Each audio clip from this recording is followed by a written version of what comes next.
Liftoff will start in T-minus 10 seconds.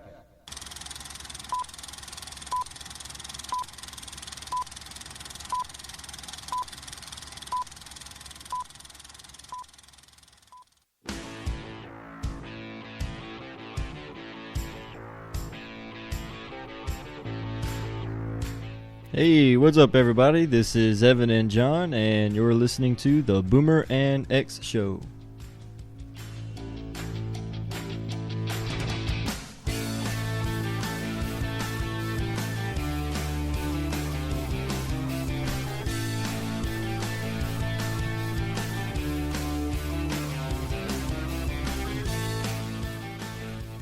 Hello, everybody, and thank you for joining us for this, what is number 45, I think, maybe? Yeah, 40-something. 40-something. I think it's 45. Maybe 46. 46th episode of the Boomer and X Show. We appreciate you joining us. No, you're welcome. What am I welcome for? No, I'm saying you're welcome to the listener for giving a 46th episode. You're cocky. All right. So, we're going to come in here and have some conversation. Oh, okay. I don't even know if we're going to try to educate any. We usually try to educate a little bit. We're just going to chat today. Yeah, well, let's... It's morning. This is over our morning cup of coffee. How's your coffee, by the way? Oh, it disappeared, I guess. All right, I'm getting right into it. Okay. NBA Finals conspiracy theory. Wow. Number one. Wow, okay. The NBA wants the Warriors to go to the finals, so they did not suspend Draymond Green for kicking Adams and the Kiwis. In the Kiwis? Yeah. That's just the first thing I wrote. It's the first nuts synonym I could think of. That's funny you say that. I've never heard them referred to as Kiwis. Really? No, I haven't. Family Jewels? Well, that I've heard. But the reason I find kiwis funny is because they're a New Zealand fruit. No. Yes. and he's Adams, yeah. And he's from New Zealand. He's not a New Zealand fruit, but he's from New Zealand. Wow, that's funny. By way of Norway, because when you were first telling me about this Nova Scotia, and you said he was Norwegian. Oh. And then when I'm finally watching him play and they say he's New Zealand, then the next time I see you, I said, yeah, your Norwegian is New Zealander, by the way. But anyway, so I guess if anyone were to have Kiwis, it would be him. So Draymond kicks him. Yeah. I didn't see that because by that point I had turned that debacle of a game off. That was game 3, wasn't it? 4. That was game 3. Yeah, it was game 3. It was game 3 of the Western Conference Finals between Oklahoma City and Golden State. Yeah. So he flops. He thinks he gets fouled, so he does a little flop thing, and I don't know. In his flailing about, he ends up kicking Adams in the nuts, which he's kneed him in the nuts already in the same. Yes, there's been a lot there's been a lot of Kiwi action in this series. Yeah. So I don't know. I didn't watch the tape much. I do know when I saw it the first time, I didn't think, oh, well, that was a flagrant. They gave him flagrant 1 and 2 eventually. Now, what is the difference between flagrant 1 and 2? Yeah, it's I don't know. They every time someone gets a flagrant foul, they pop it up on the screen. So I don't know. I'm guessing malicious of intent of some sort. But what are the different ramifications? I think 2, you're out. You're suspended from you're kicked from the game. But they gave it to him after, a day later. So I guess it's a fine. They did fine him $25,000, which is like a pack of cigarettes for me and you. I don't smoke. Well, okay. And you need to stop. Oh, I didn't know I started. Okay, so I didn't see it. Did you? No, I was watching Fear the Walking Dead. I did not watch the game, but I was getting updates on my phone. And I was glad I was not watching the game. Yeah, because I was watching The Walking Dead and Golden State, but I turned the game off mid-third quarter. It was that bad. Yeah. So well, I guess if you're a Warriors fan, Yeah, and Thunder fans, I would say probably watched it all the sure. way through. Yeah. Yeah. So even I would call myself more a Thunder fan. I mean, more a Warriors fan than a Thunder fan. But I still think Green was just flopping. He was just. I don't think he was aiming for Adams is Nova Scotian Kiwis. New Zealand. New Zealand and Kiwis. But so a lot of people are saying he got away with. They didn't suspend him, which would at this stage of the game kill their chances. Yeah. They still have Steph Curry, and they still have the MVP, and that the team that they have, they still have that. But Green's a very key part of that. He is. So I say they would have been pretty much screwed. But they got one home game coming up. So I think they'll. But you brought it up as a conspiracy theory. No, I saw it as a conspiracy theory. Oh, so you people are saying no, that but the I'm NBA, saying right. Oh, but sure, you brought it up here as a conspiracy theory. Yeah. Do you think the NBA is trying to? No, Okay. no. There's not enough evidence on the tape to say, oh yeah, he was aiming. He was intentionally field goal kicking. Well, but even beyond that play, do you think the NBA would send the word down? Okay, call this game. No. Okay. No. Now, does the NBA want that matchup?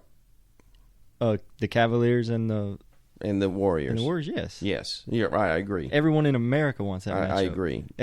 But wanting it and trying to falsely set it up, two different things. No, they wouldn't put their hands and manipulate the situation. Okay. No, but a lot of people think they did not suspend him to let that happen. Yeah.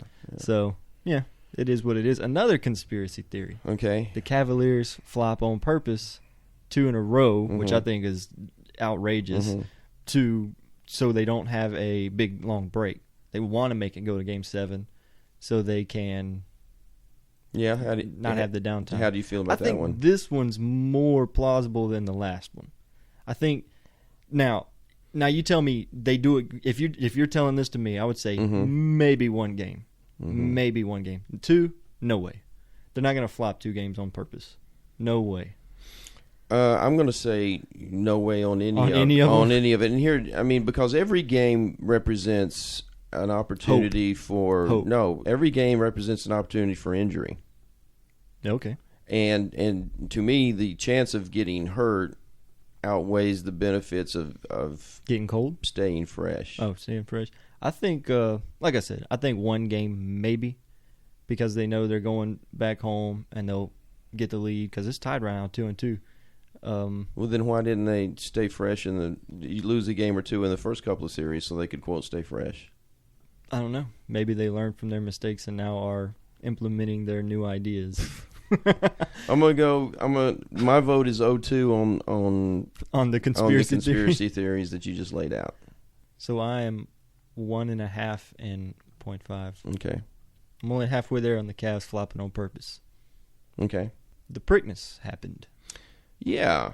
Not surprising, the result. Given the track conditions, and Exaggerator had several races when over I woke and up, off track. I had to be at work 6 that morning, and when I woke up I saw they were 2 reporters are out on the field or the track. The track. And they said if this rain comes through like it's showing the radar's going to, he was giving his prediction then. He's like, Nyquist has been on everyone's tip of their tongue forever. If this rain hits, I'm pulling for Exaggerator. And the other guy was like, I don't know Nyquist, and gave a bunch of Nyquist stats. 8 hours later, I'm off work, and I go home and I turn it on. And everyone's saying, "Oh, Exaggerator! Look at this track! Look at the track, Exaggerator!" And it looks like he likes the mud. Well, right before the race, they did like 8 different people, and 6 of them went ahead and picked Nyquist, and 2 went with Exaggerator, and then one guy, and I forget his name, and he said that I know this is the kiss of death, but I'm changing my mind, and he went from Nyquist to Exaggerator. He ended up being right. I think that there were 2 factors. One is the off track, and another was the speed. Nyquist's jockey sent him out after a horse that ran first half in under, I think it was roughly 45 seconds, and I think the first 3 quarters was in a 110 and something, and he shouldn't have chased that. He shouldn't have. I guess I could say another conspiracy theory. Well, go ahead. Go ahead. One of the jockeys teamed up and set that fast pace, knowing that Nyquist would most likely chase and try and keep up, and then let Exaggerator, blow it out of the end. Well, without knowing specifically who and what. I'm going to say that's something that happens, and it's not really a conspiracy. It's that's not illegal. I mean, that's no, because I guess so, because the jockey doesn't have to right. The jockey of the other horse doesn't have to chase that pace. Yeah, that's true. And it may have happened. It may very well have happened. And I think if you have horses that are sent out, multiple horses in a race by the same trainer, then one of them may be a rabbit to chase, intentionally. So that happens, I guess. I'd watch it enough to. It does happen. Now, did it happen in this race? I don't know. It may very well have. I would see it definitely happening with trainer with two horses out there, because they have the same goal in mind, right. But two totally different owners teaming up against another horse kind of seems, I don't know, maybe unfair. Well, again, it if it's something to impede or hurt the other horse or trip him up and pinch him or something. Right, yeah. Right. But if it's just setting a pace, I don't see anything wrong with that. And I believe more people now, because of last year, are paying a little bit more attention to these races. No, I am, because we did just have a Triple Crown winner, and I know on the podcast it's something you'd want to talk about, so I figured I'd stay current with it. But yeah, man, like I said, that morning, 5 a.m, I was looking at horse race stuff. Right. That's something I wouldn't have done last year. Right. So to those of us that love the race and see the beauty in the race and see the majesty and the athleticism, I'm really glad we had last year. Yeah. So that now we have a little bit more of a focus on it. So give us an update on what Pharaoh's up to. Apparently some days earning $600,000 because the breeding at living the dream, $200,000 a pop, literally. So they're bringing in 3 a day? As much as 3 a day is a thing I saw a few weeks ago. I think I was watching 60 Minutes one evening. It's as many as 3 a day. Now, That's not every day. Okay. But to say, he's going to have him some offspring. But, and there were 3 horses. I remember in the Derby a couple of weeks back, there were 3 horses from the same sire in the Derby. Now, I don't know. I don't think any of them won. In fact, I'm pretty sure they did not, because it wasn't Nyquist, wasn't one of those 3. But I mean, breeding does pay off. It really does. So we won't have a Triple Crown winner this year. You said Nyquist was running a fever or something. Yeah, but Nyquist, I'm reading this morning, and this is that he's running a temperature.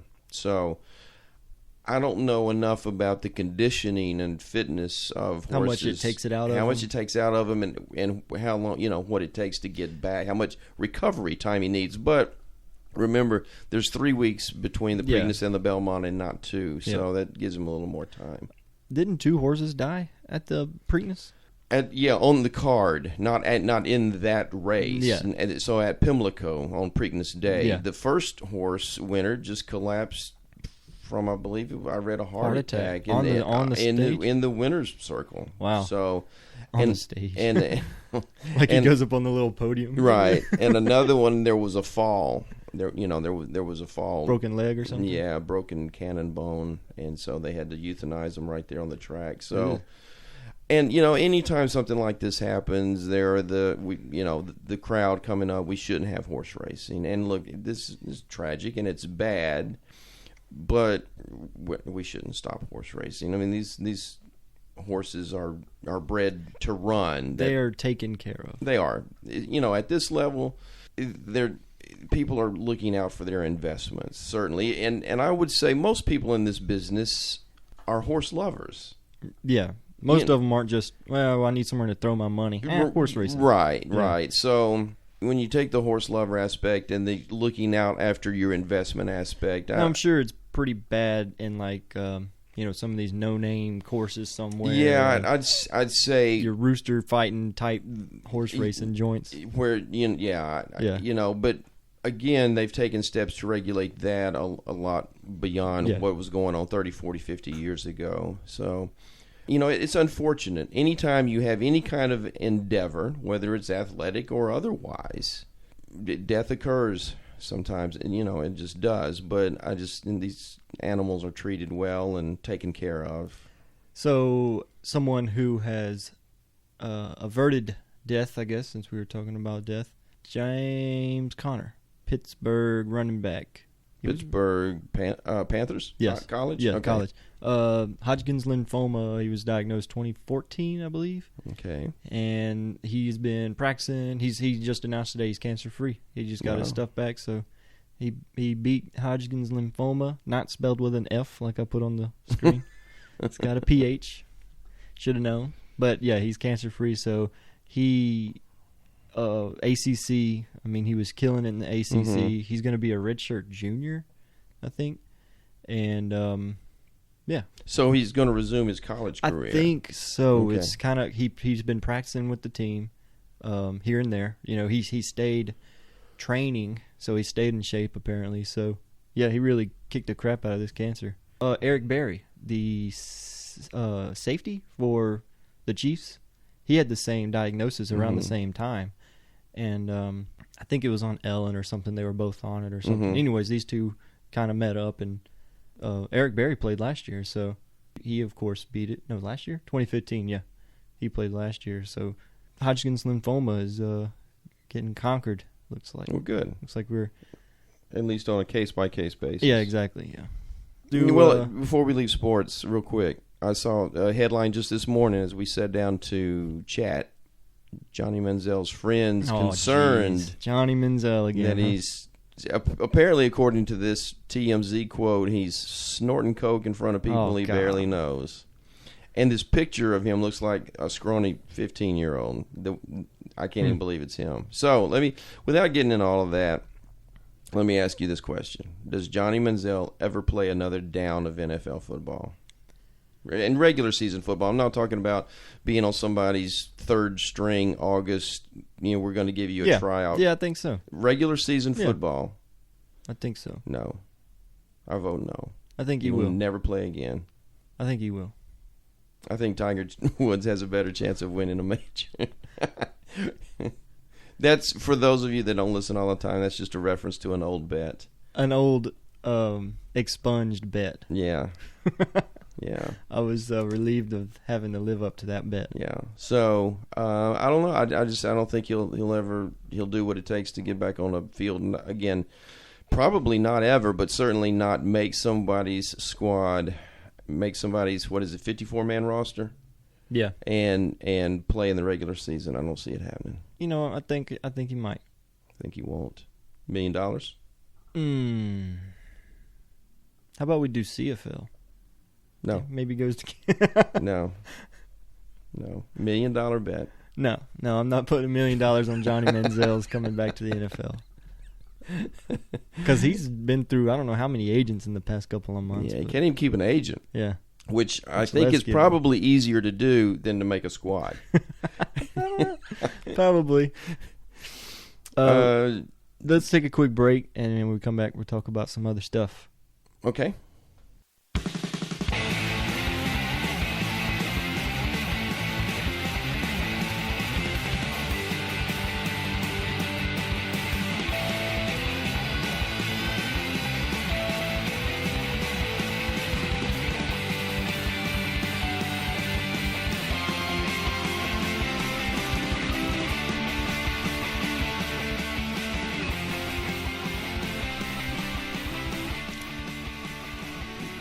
What was that? I don't know. Some music.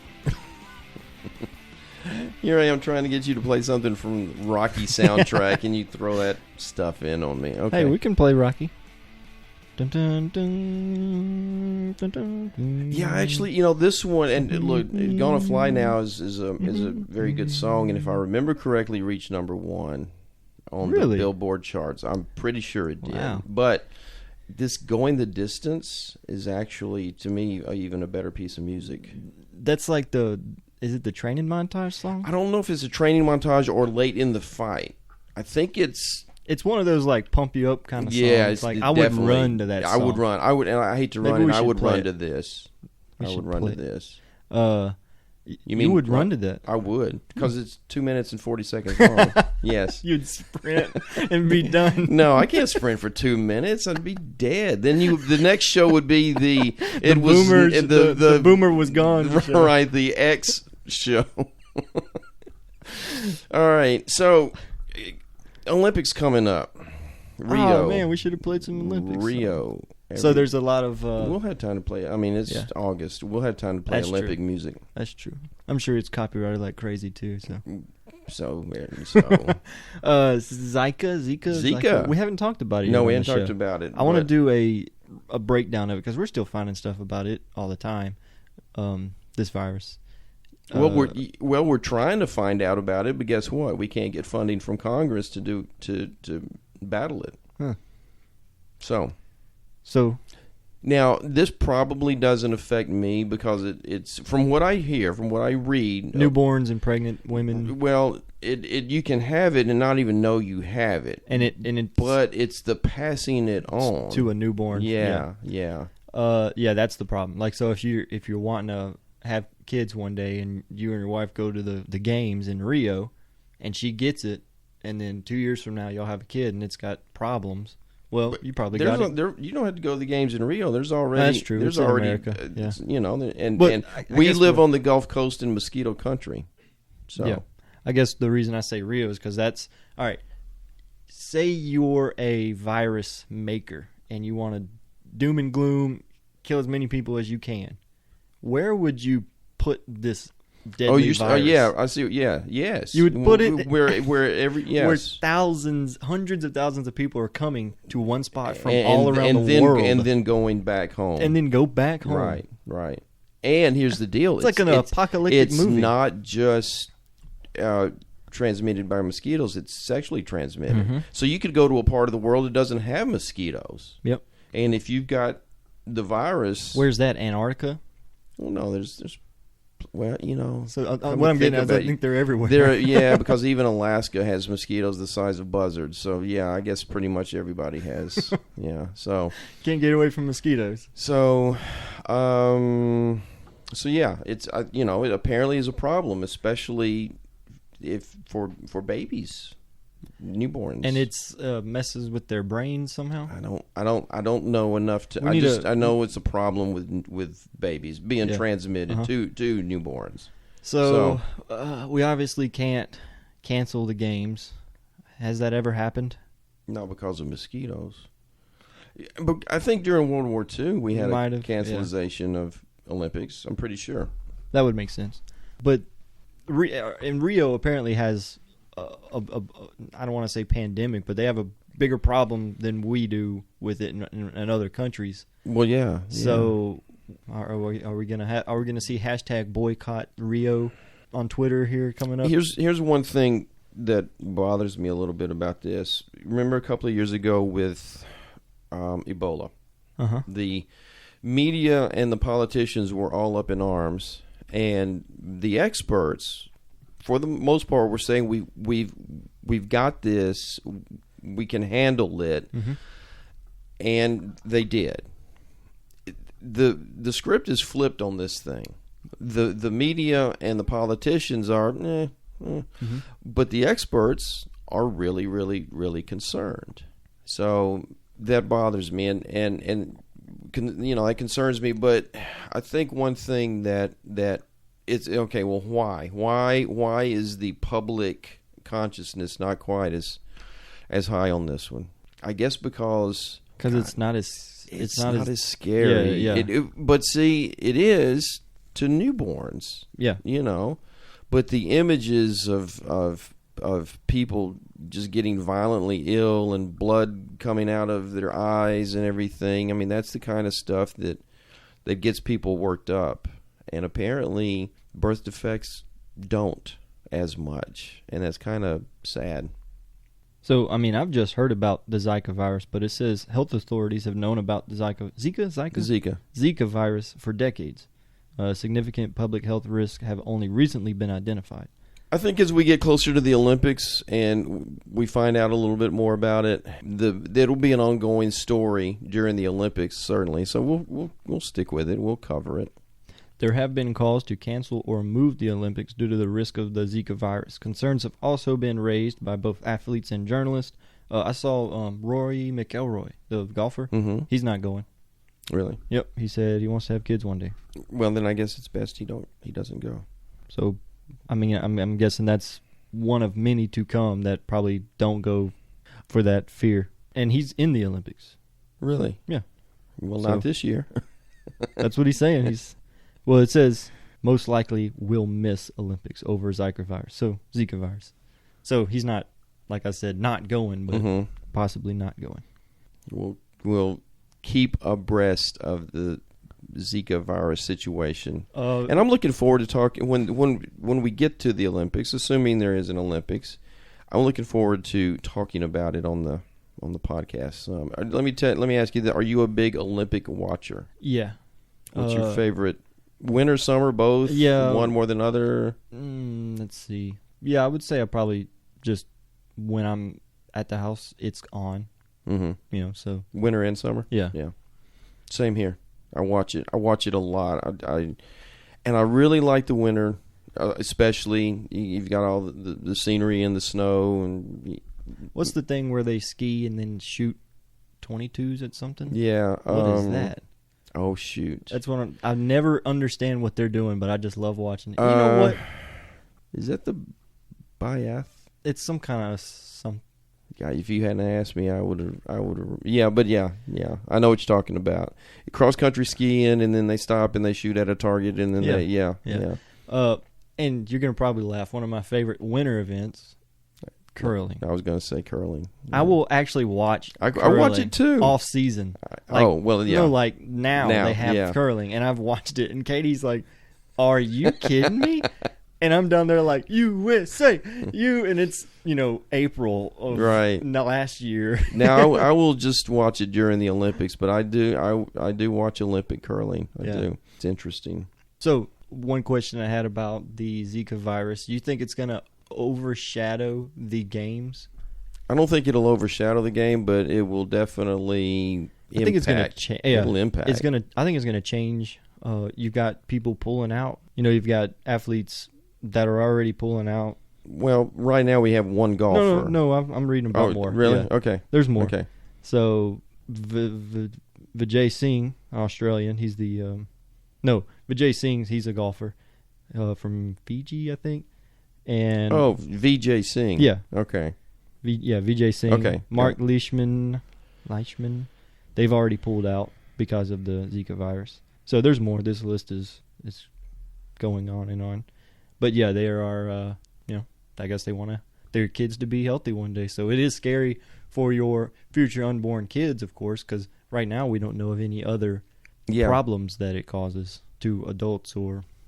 So, I definitely will follow it going forward and see what comes of it. See what comes of the, athletes choosing to leave and so on and so forth, not partake. Yeah. I'll be surprised if it's a lot, but I've been surprised before.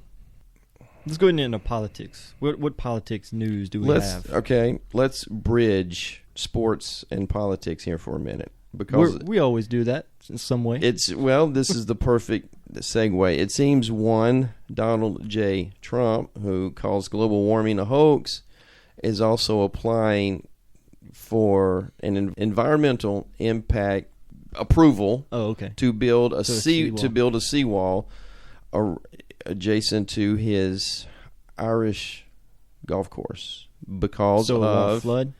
Yes, and quote, in our view, and this is Trump International Golf Links filed this, and this is a direct quote. In our view, it could reasonably be expected that the rate of sea level rise might become twice that of presently occurring. So here we go again with Trump saying one thing, and that's why you put his wall and his other wall. And his other wall. This is his other wall. Yes. So he wants to build walls between U.S. and Mexico and between his golf course and the ocean. So that one's done in Scotland or Ireland? Well, I think I read Ireland, but I thought I remembered it was in Scotland when he was building this thing. I'm sure he has more than one. And he might. Yeah, he very well might. Ireland's International Golf Links, a golf course by the sea in Ireland's County Care. Okay, anyway, Ireland. And he wants to protect it from the global warming hoax. I wonder how many other walls he wants to build. You think Canada? You think if he gets in the White House, he'll build a big wall around the White House? There's already a No, I mean, no, that's just a fence. Oh, there was a shoot. There wall. was they killed a dude on the fence the other day. Really? Yeah, Secret Service shot a guy that was brandishing a weapon. Shot him dead. Was he up like on the fence? I don't know, but I saw a report and it was one of the bystanders. I heard a shot and then I saw a guy getting put in cuffs, and apparently that guy died there. But they shot him and then cuffed him. Yeah. Damn. Well, they didn't know he was dead yet. Dude could still be a threat, But I mean, they were put on a 45-minute lockdown, but the president wasn't even there. Okay. So I haven't heard anything else about it, but yeah, that happened. I did see the headline now that you mentioned it. Wow. But maybe I think he would put a better fence around the White I think House. he's going to want to put a wall in and just paint it up Trump, all the like Trump. Paint it just his name? Yeah. He puts his name on everything. Trump. The Trump. I've seen. I think it was. In fact, it'll become the Trump house. One of these late night guys he redid the White House to look like Trump. Oh, really? And it was. Well, there you go. Lights shining everywhere like it was Vegas. Right. And I think it was purple. I don't know. It was. We're not the only ones who think he's going to want to change the White House. Yeah. I guess the seawall thing. That's the businessman in him. Even if it is a hoax and he's calling it a hoax, still I should be ready for it. Well, I get that, but it's going to cost money. So does a businessman? The Irish people will pay for it. Does a businessman spend money on something that he doesn't feel is necessary? Yeah. Really? Yeah, I think so. I'm not talking about luxury items like planes and yachts. I'm talking about unnecessary evil or necessary evils, like just in case. Yeah, I got to do it.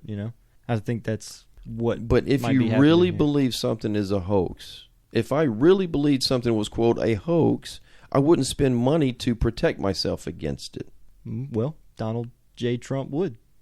I don't agree, because I don't think he really thinks it's a hoax. I think that's the thing that'll get votes. I think that's the part of the electorate he's playing to. Yeah.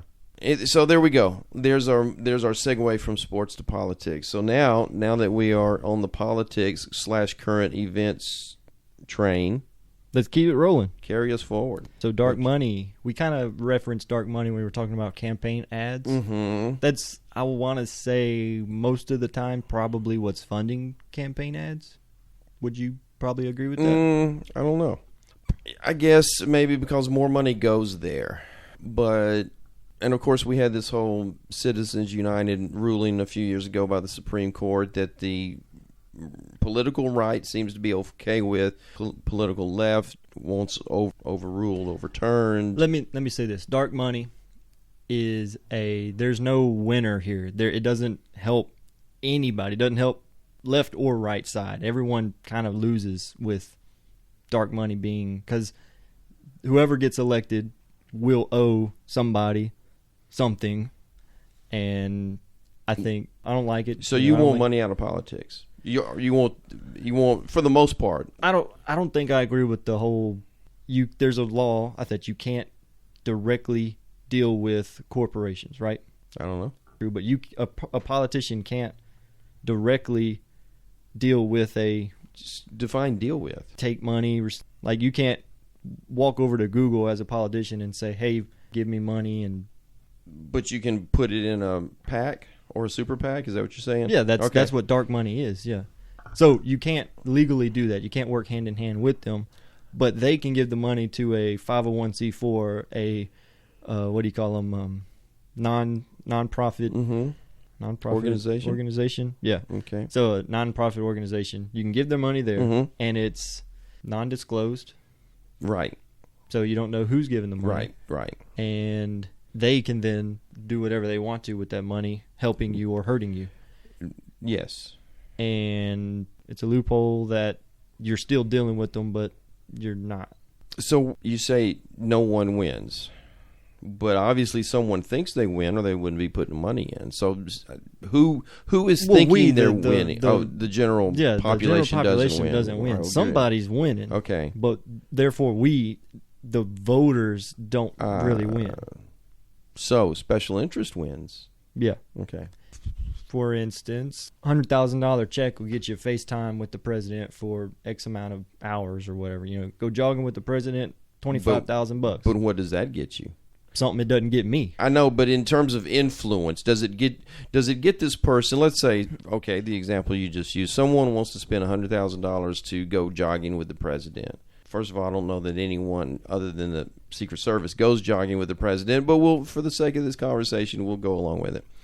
Maybe it's just someone. What does that get that person that hurts you or hurts me? Or does it just get, hey, I have the money to spend on it, and I want to go jogging with the president, so I can say I went jogging with the president? I mean, it doesn't necessarily mean something negative toward the world happened. Yeah, that's true. But if it's something everyone, it's not fair. You know, it's not something everyone can do. Well, so if you're trying to, what if this person earned money and they chose to spend it this way? Are you just saying because? Okay, but say it's a huge company and you take all the time of the president and have his here all the time. Yeah. And you're buying all of his hours. How is that fair? Well, nobody's buying all of the president's hours. But something that happens pretty often is these big money fundraisers where people. I mean, if you fund a whole campaign, Well, $100,000 isn't anything. Well, I'm talking about big money, like $300 million. Yeah, I don't. That's a lot of jogging. I don't. Well, certainly there's money that's influential, but so is dark money not a problem? No, it is. But I don't think it buys presidents. I think it buys congressmen and senators, and that's where I think campaign money is actually more effective, because when you look at let's look at fundraising in the presidential race. Going into the race, who had a war chest of $100 million? Jeb? Yes. And got nothing for it. So I don't think it in terms of getting a president elected, I don't think it's a big deal. And look, Bernie Sanders has outraised Hillary Clinton on the Democratic side. I think if you back the right horse, is a big deal. Because whoever backed Jeb Bush, no, it didn't work. He ended up dropping out. But if you back somebody who will then still owe you at the end and it pays out, they win. I'm not saying you give them the money, the more you give them, the more likely they are to win. But if they win, guess who knows who gave them all that money? And I see what you're saying. I just personally don't think it plays out that way at that level. You're saying it's more small time. I'm saying Congressman. I'm saying it's Congress and Senate, and I'm also saying that lobbyists who are lobbying, who are sitting there helping write laws that favor companies or industries or businesses. That's where the real problem is coming in.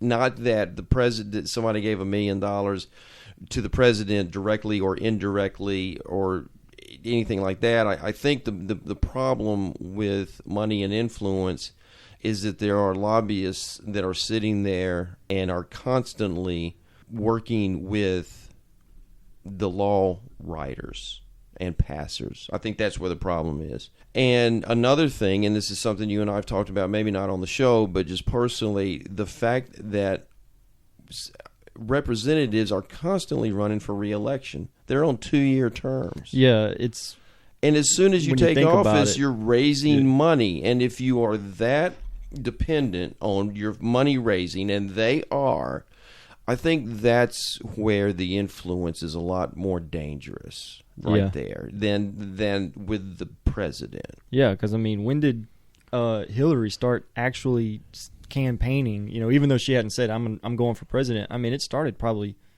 2014, somewhere in there. I mean, so... Hillary was a senator. You know, she was a senator and she was Secretary of State. I'm thinking more the congressional types. What I'm getting at is she started very early. Well, yeah. So if she's starting this early, you know, she's the leader of the Democratic Party right now, so it obviously is paying off to start early. then, like you said, as soon as congressmen get elected, or congresswomen, whichever, what do you call them? Congressperson, if you're trying to include them all?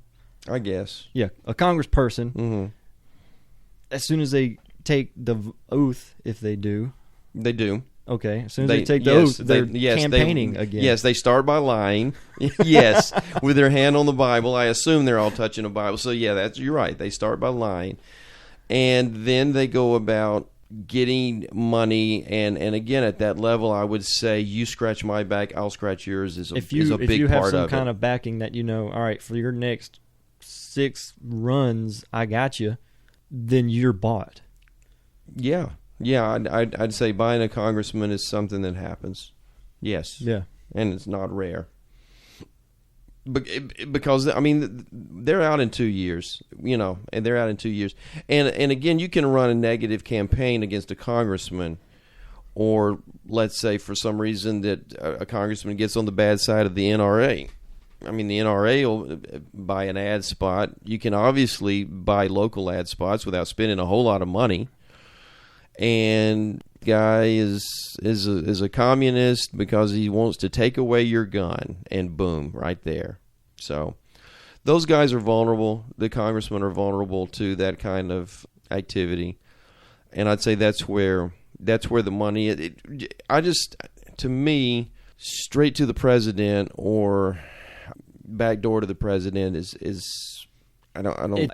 I agree. It's harder to buy a president. Yeah. But I still think it's if you pay for a good chunk of his campaign or her, they know they owe you in some way, right? Well, that's what Trump keeps saying, that everybody's bought except him because he's self-funded. Of course, he's headed into the general. He's just I think he has he's changing his approach, and actually taking money. I saw, and this was a couple of weeks ago. I mean, actually, maybe even a month ago. Bernie was still in it, so probably a month ago. Well, he's still in it now. Well, he just won last week. Won Oregon last week. Let's see, 4% from a PAC, Political Action Committee, is what Donald had, and so you're saying that he's now taking more. Yes, he's going forward. He's going to take more outside money. Yes. I can't remember what Hillary's was, and I know Bernie's was his percentage was low, but Donald had the lowest, which he keeps bragging about. Taking money from a political action committee or a super PAC isn't always dark money, right? I think super PACs are dark. Okay. I think that's the whole point is it's anonymous. There's a couple of degrees of separation to make it look like something's not going on that is untraceable. Yeah. And once I started getting into it, it's like it's different rules. Like the IRS can't audit, but the SEC can't do something. The Southeast Conference? No. Securities and Exchange Commission? Yeah. Where would they play a role in campaign finance? They can't. Because they can't do something, and the IRS can't do something, or they just don't do some kind of. They don't investigate, or is it the SEC? You sure it's the SEC or is it the FCC? No, it's the SEC. Okay. Because I was thinking maybe the Federal Communications Commission might have some say because you're putting stuff on the airwaves. No, but I don't know what the Securities and Exchange Commission would have to do with campaign finance. But you read it. Yeah. Okay. I remember seeing SEC. Okay. But anyways, it's like the two, I guess, can't override each other or something, and so nothing happens. No, there is a way to find out who actually donated this money through one of those two. I see. Or both of them together, but they can't for some reason. So they're actually protected under the 501c4 and this is what happens. Laws are written loopholes to protect this kind of behavior, and that's about anything. These laws are written, and so that's what you're saying. And that's what I'm saying. This is where the stuff gets in that I think is the problem. Laws are written in ways that work, but the lobbyist is sitting in there, and the lobbyist isn't working for free. And he's sitting there and he's saying, look, we need this in this law to protect our interest. And so his congressman, and he says, look, if you work with us, then we've got your back 2 years from now. You don't work with us, then we'll find somebody who will. That's where the problem, it's the writing of the laws that I think we've gotten so deep into that almost all laws are written in this way with influence from special interest, and to me much more so than on the presidential level, because I don't see it there. See, because I find Congress to be more important than the president. And each congressman, all 435 of them, are more, they're more vulnerable to losing, right? Or, as soon as they take their oath and tell their lie, they're more vulnerable to losing. So they have to wheel and deal and protect their own. I found it. It's the FEC. That makes more sense. So the super PACs. Federal Election Commission? Sure. Okay. The super PACs, campaign committee who are regulated by the FEC. Dark money groups, nonprofit, regulated by the IRS. Okay. So yeah, the super PAC, the super PACs, disclosure of expenditures required, yes. The dark money, it's a tax form.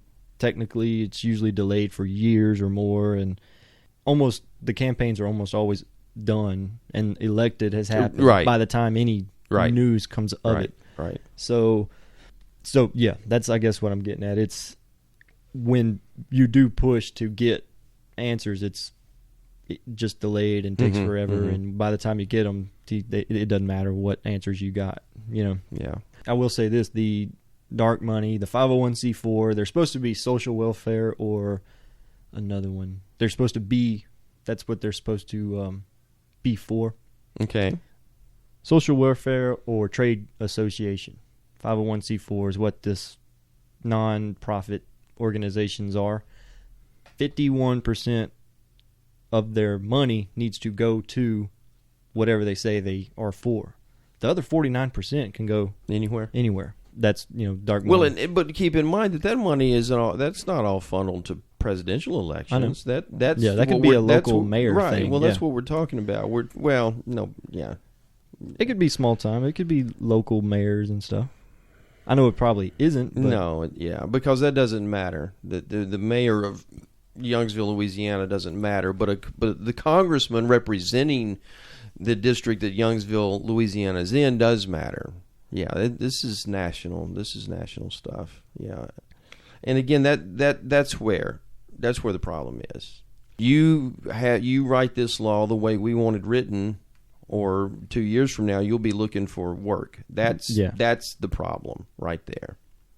Anyways, the percentages, and I think I sent it to you of spending, and it was like in 2010 election, and then 2012 and then 14. One was a congressional one. Okay. And I sent you one was a presidential. I remember you saying, well, the presidential one, it wasn't a big jump, and it wasn't from, let's see, our last election was 14? Our last presidential was 14? 12. 12? Yeah. Oh, yeah. And then, so it was talking about 12 and how much dark money was used in that, but it went from 14 to what's already been raised for 2016, and we're 50% higher than what was spent in 2014 congressionally. And I think this is an offshoot of that Citizens United ruling that saying that corporations are people, so therefore they can put as much money anywhere as they want. So yeah, it's a problem. It is a problem. I don't think it's a presidential problem. I think it's a congressional problem, because that's where the law is written. Yeah. And what should be a 2-page or 4-page document is a 40, page or 80-page or 400-page document because of this. And our tax code is super, super, super. See, that's something that I would like to see done, is simplify the tax code. But then you got people in their hand. What I would like about taxes is when you buy something and it say $3, it's $3. That's something that's always bugged me, because there are countries that do that. What it says on the shelf is what you pay. $3. Okay, $3. Taxes included in that price. There's not you don't have to figure up, 8%, and then, depending on what state you're in, 10, 12%, Right. Oh, speaking of That's state tax, right? Yeah, that's state tax. That's sales tax. Our Louisiana, because I've got my gym membership set up on automatic withdrawal from my bank account, right? So I don't actually pay, and it just comes out every month. Okay. And so I can tell that our state sales tax went up because that amount, which has been coming out for like 3 years, every month for 3 years, went up from $10.80 to $10.90. So a buck, a 1% increase, which is really it's referred to as a 1% increase, but it's really what if you're doing 8 and you go to 9? That's what, a 12.5% increase in sales tax. So yes, our sales taxes went up, but I get it. We're in a huge hole, and when we need to try to pay our way out of it. I'm not complaining. I'm just noting that, oh, hey, this amount that has been coming out just went up, and it wasn't because the company took more. It's because the state took a little bit more. So just an observation on taxes. So I found that part where it was talking about the FEC against the IRS finally. But go ahead. Are we past that? No. It's a lot.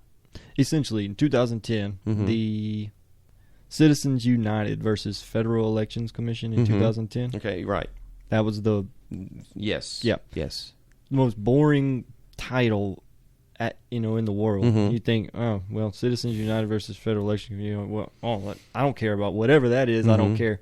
Big deal, because this is, like you say, it's affecting laws and buying your congressmen and senators and maybe presidents. Right. So I was looking at the spending, and that was in 2010 that went down.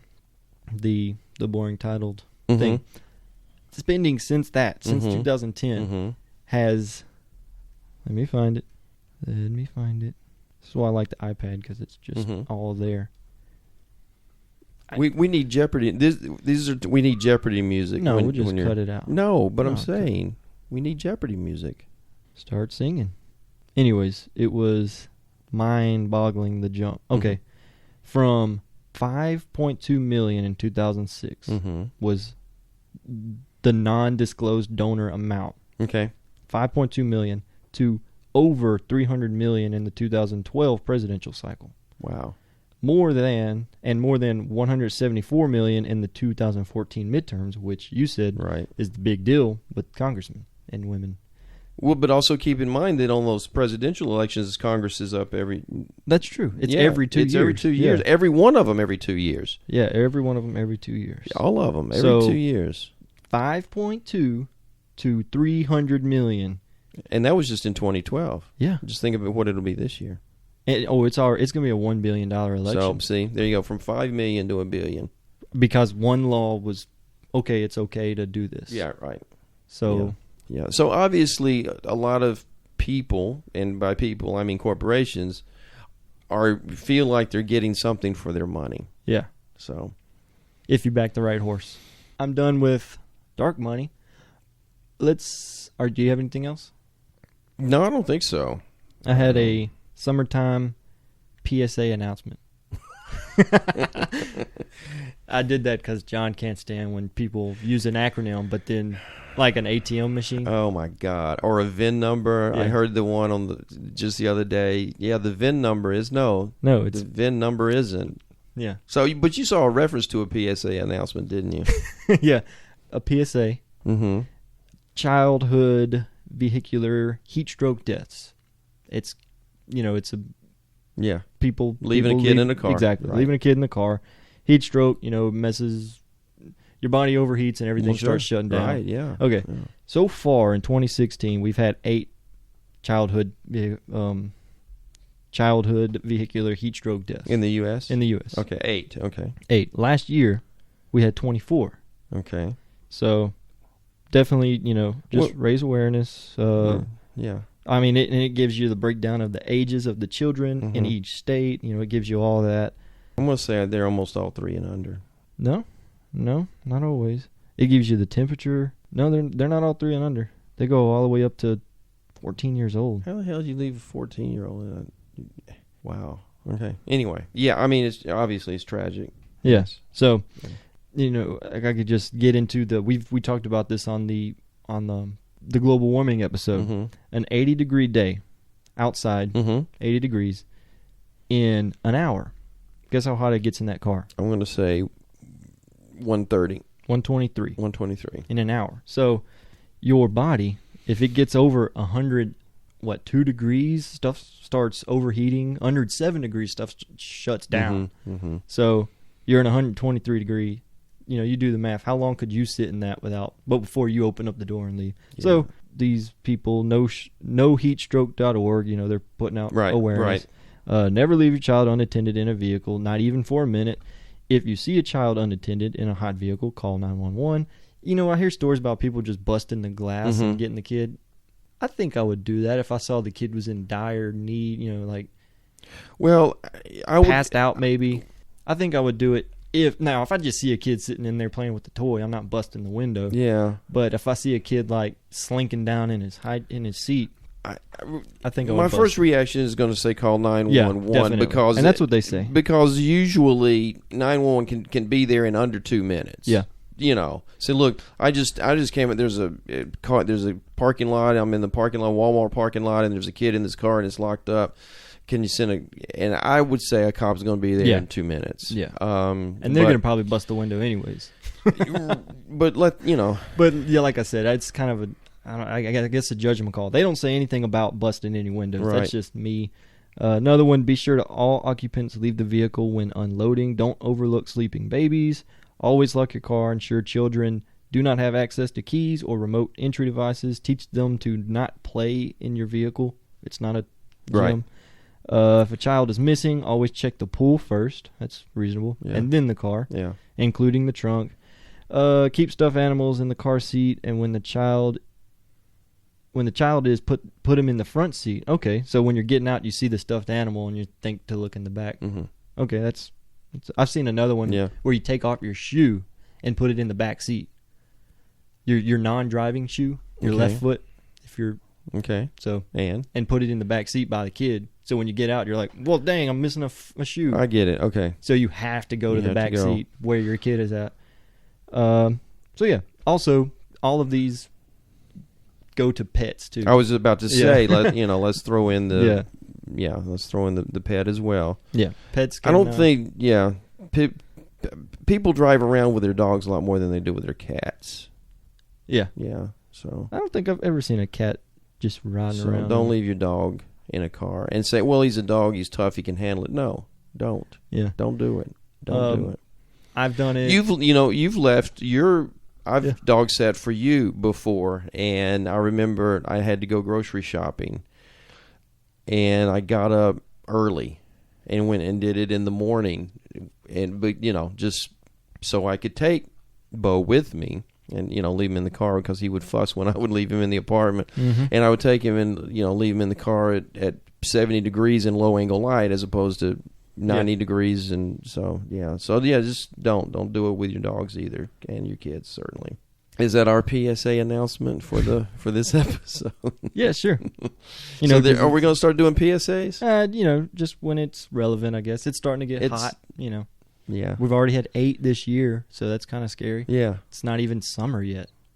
Yeah. So definitely be careful. But I know I've seen a lot more awareness about this, but I mean, last year we had 24, which, that's, I guess when you think of globally, that's not really anything. Well, that was the U.S., right? Yeah. That was just the U.S., yeah. So 24 out of, 3.5 million? I mean, 300 million people. I don't know, how many of those are kids, but certainly 1 is too many, 24 is 24 too many. Definitely. So that's it for us today. We would like for you to go check out our website, theboomerandxshow.com, or check us out on Twitter at BoomerandXShow, and we also are on Facebook, The Boomer and X Show. That's it. Yeah, and appreciate the listener feedback we've been getting. Yeah, awesome feedback. Yeah. Oh, yeah, go on iTunes and give us a review, too. Those are always fun. It's like a little early Christmas present every time we get one. Thank you to all of you listeners who have done that. And even if you already have, give us one on every episode. Give us some reviews. That's a wrap for me, John. Yep, that's good. We'll talk to you next time.